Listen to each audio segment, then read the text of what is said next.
The Howl Within, written by Jessica Aidley and read by the author. Dedication.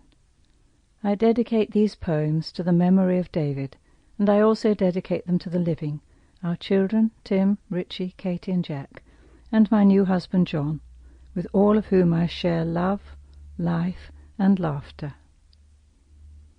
I wrote these poems as a way of coping with my grief after the death of my husband, and so they tell it as it was.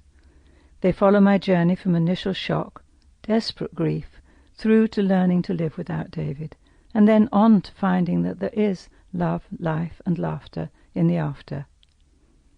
David and I had been married for nearly 30 years and had much enjoyed bringing up our 4 children, the last of whom had recently left home. His mother, Molly, lived with us. Then, 4 weeks before I was ordained priest, I found David dead in the garden. In the same way that you keep on running for some steps after stubbing your toe badly, so I kept on following the plans that had been made for me to be ordained.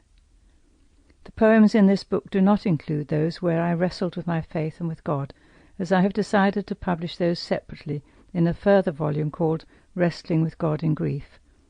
But the ones that are in this book were all written in the context of losing David so suddenly and unexpectedly just before I was ordained, and trying to make sense of his death in that context. When I was grieving, I found other people's poems helped me to deal with my own grief, for it's a new world and a new stage of life, and it helped me to know that I was not alone. I have published these poems in the hope that they will help you if you're grieving, or if you're trying to support someone else in their grief. If you would like to contact me, my email is thehowlwithin, all one word, @gmail.com.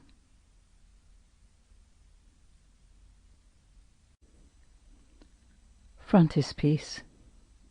I started on a journey through the valley of the shadow of death, which I had no desire to take, and which I know from my own experience the Lord takes with us.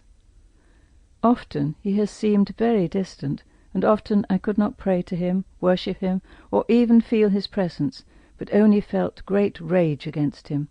But now I know that he was with me. Sometimes, always in the darkest places, I would find him. It's in the darkest places that the light shines brightest, and in the dark valley of the shadow of death that I have found the jewels of God, his treasures of darkness.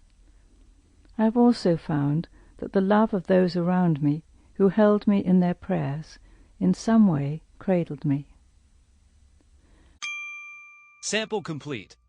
Ready to continue?